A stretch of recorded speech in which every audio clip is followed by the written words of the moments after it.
What is up, guys? Tom Wilkins here, and today I have a review on the brand new 2026 Diecast James. Now, we're coming up on the very end of all the new first wave Diecasts. I only have James and then Thomas and I to review, and I've saved James for last because, well, I think of all the new characters in the new show so far, James has one of the worst face designs. Now, James is a character that's always going to be in the show. He's been in the show since the beginning. He's too popular to let die. So of course he was going to come back, but I don't think any of us expected him to come back with such a different face. I mean, I certainly wasn't. Out of all the characters that has a face redesign, James is absolutely one of the worst. I mean, Thomas, Gordon, Diesel, Henry, Toby, Oliver, etc., they all have decent faces.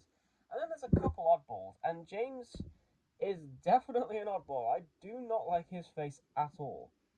But the toy itself is pretty interesting, so let's go ahead and take a look at him.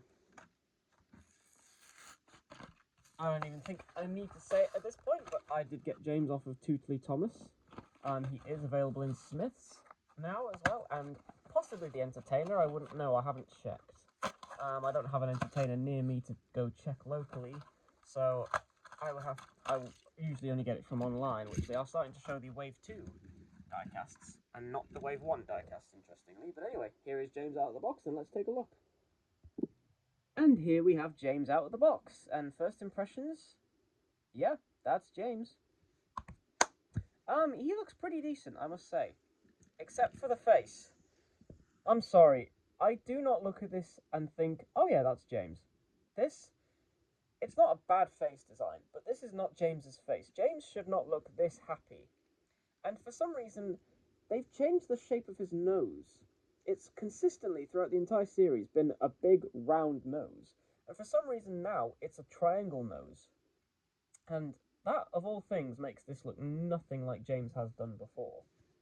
Now, in my opinion, James is one of the few engines who's having the eyes coloured in doesn't ruin the look of him at all, because some characters it doesn't fit. Like, I don't think it fits on Gordon personally, but with James he looks decent with coloured eyes. But yeah, that's probably the only part of the face that I do like, because the rest of it, ugh. But in terms of the rest of James, he's very lightweight, I have to say. I was not expecting him to be this light.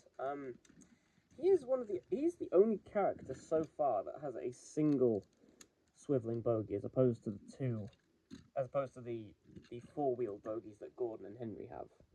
So he's pretty unique for that alone so far. But it does have a good range of movement, probably better than James and Henry have had. I'm just in the middle of filming a video here, don't mind me, you know. I've only got 2 reviews left and you choose now to show up, I mean, oh yeah, bit itchy.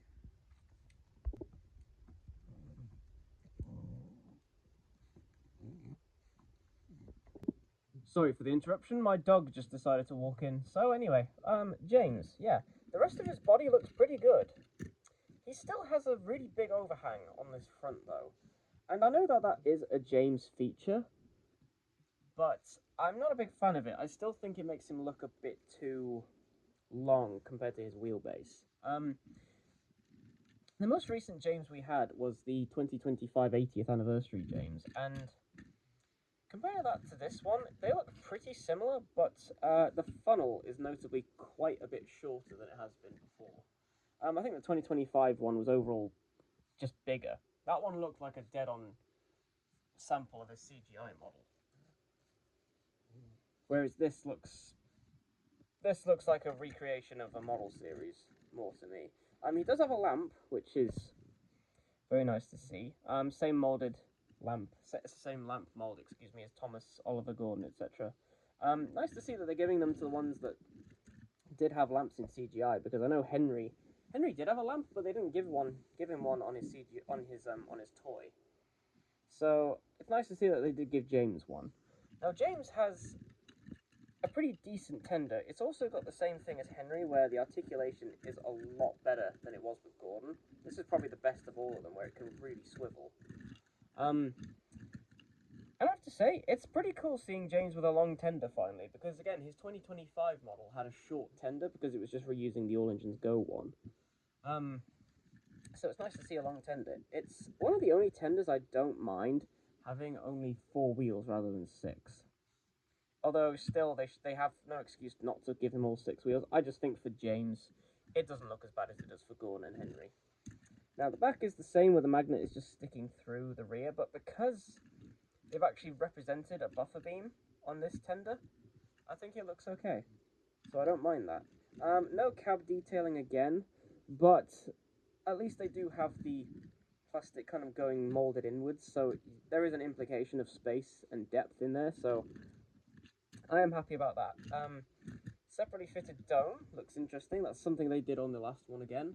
But again, it was bigger on the 2025 one, so I don't know what's going on there. There's not too much to say, really. It just looks like James. Except for the face. I think the face is the absolute worst part of this entire toy. And this isn't something that's improved with the motorized version either. In fact, the motorized version looks worse overall because it's so overly elongated compared to what James should be. But the diecast one looks pretty much perfect. It's just the face I don't like. Everyone needs a James in their collection, so if you see this guy in shops, I do recommend picking him up.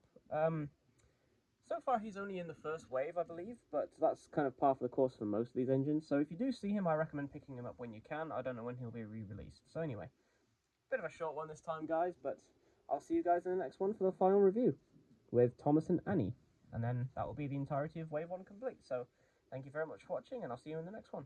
Bye.